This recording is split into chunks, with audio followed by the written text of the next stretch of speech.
Welcome to நாகூஸ் Nalabagam. நம்ம இன்னைக்கு கொடமிளகா colour கொடமிளகாயை வச்சு புலாவ் செய்ய போகிறோம். நீங்கள் கொடமிளகாய்க்கு பதிலாக வெஜிடபிள்ஸ் எல்லாமே சேர்த்து அந்த மாதிரி புலாவாகவும் செய்யலாம். ரொம்ப டேஸ்டியாக நல்லாயிருக்கும். இப்போ இதை எப்படி செய்யுதுன்னு பார்க்கலாம். ஒரு 10 முந்திரி பருப்பு எடுத்து ஊற வச்சு வச்சுருக்கேன். அதை ஃபஸ்ட்டு நம்ம அரைச்சிக்கிட்டுருவோம்.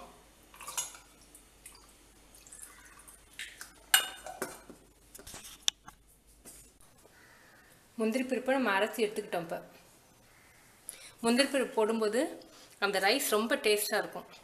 பூண்டு ஒரு 8 பூண்டு, இஞ்சி கொஞ்சம். இது நான் பச்சை மிளகாய்க்கு பதிலாக வெள்ளை மிளகாய் போடுறேன். இது செட்டிநாட்டு கிராமங்களில் இந்த வெள்ளை மிளகாய் கிடைக்கும். இப்போ எனக்கு கிடைச்சதுனால வெள்ளை மிளகாய் உரப்புக்கு போடுறேன். நீங்கள் பச்சை மிளகாய் போட்டுக்கோங்க. உங்களுடைய உரப்புக்கு தகுந்த அளவுக்கு நீங்கள் போட்டுக்கோங்க. இது ரொம்ப உரைக்காது, அதனால நான் கொஞ்சம் அதிகமாக போட்டிருக்கேன். இதை பழ ஊறுகாய்ன்னு சொல்லி சுண்டக்காய், பூண்டு, இந்த வெள்ளை மிளகாய் போட்டு செட்டிநாட்டில் ஊறுகாய் செய்வாங்க. அதுக்காக வாங்குகிற மிளகாய் இது. ரொம்ப டேஸ்ட்டாகவும் இருக்கும். நீங்கள் உங்கள் உரப்புக்கு தகுந்த அளவுக்கு பச்சை மிளகாய் சேர்த்துக்கலாம். இஞ்சி பூண்டு மிளகாய் பேஸ்ட்டும் ரெடி. முந்திரி பருப்பு பேஸ்ட்டும் ரெடி. தாளிக்கிறதுக்கு ஒரு பிரியாணி லீஃபு, பட்டை 1, கிராம்பு, ஒரு ஏலக்காய், மிளகு ஒரு 1/4 டீஸ்பூன், ஜீரகம் 1/2 டீஸ்பூன், கொடமிளகா, சிகப்பு, மஞ்சள், பச்சை. உங்களுக்கு தேவையான அளவுக்கு அதிகமாக வேணும்னா அதிகமாக போட்டுக்கலாம். நீங்கள் நான் எல்லாத்துலேயும் பாதி பாதி போட்டிருக்கேன். பச்சை மிளகாய் 2 மிளகாய், புதினா கொஞ்சம், மல்லி கொஞ்சம், ஒரு பெரிய வெங்காயம். பாசுமதி அரிசி 1 கப் எடுத்து ஊற வச்சு வச்சுருக்கேன். 1 மணி நேரமாக ஊற வச்சுருக்கேன். இந்த கப்பில் எடுத்திருக்கேன். எந்த கப்பில் நீங்கள் எடுக்கிறீங்களோ அதே கப்பில் மெஷர்மெண்ட் தண்ணி எடுத்துக்கணும்.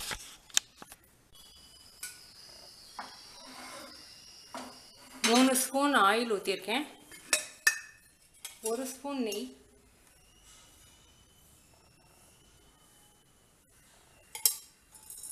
மிளகு, சீரகம், பட்டை, ஏலக்காய், ஒரு கிராம்பு.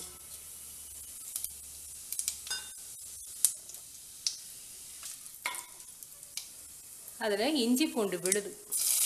இஞ்சி பூண்டு, பச்சை மிளகாய்,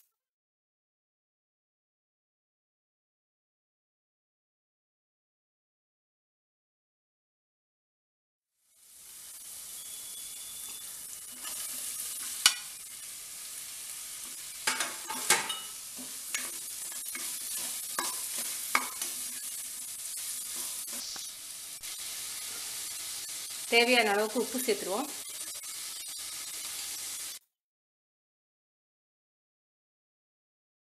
மிளகாய் ஓரளவுக்கு வதங்கினா போதும். இப்போ முந்திரி பருப்பு விழுது.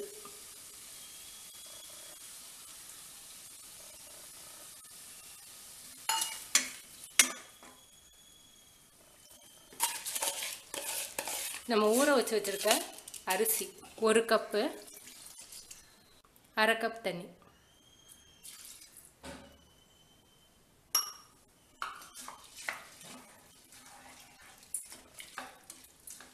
இதில் நம்ம எடுத்து வச்சுருக்க மல்லி, புதினா,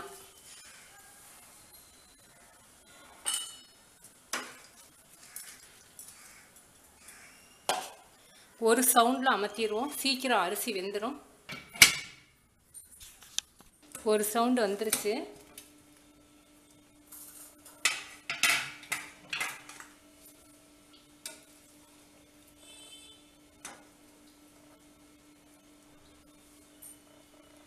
புலாவ் ரெடி.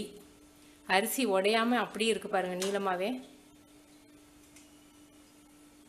இதுக்கு எல்லா கிரேவியும் நல்லாயிருக்கும். பன்னீர் கிரேவி, பட்டாணி கிரேவி, இந்த மாதிரி எல்லாமே நல்லாயிருக்கும். செஞ்சு பார்த்துட்டு உங்கள் கமெண்ட்ஸ் எனக்கு சொல்லுங்கள். தேங்க்யூ.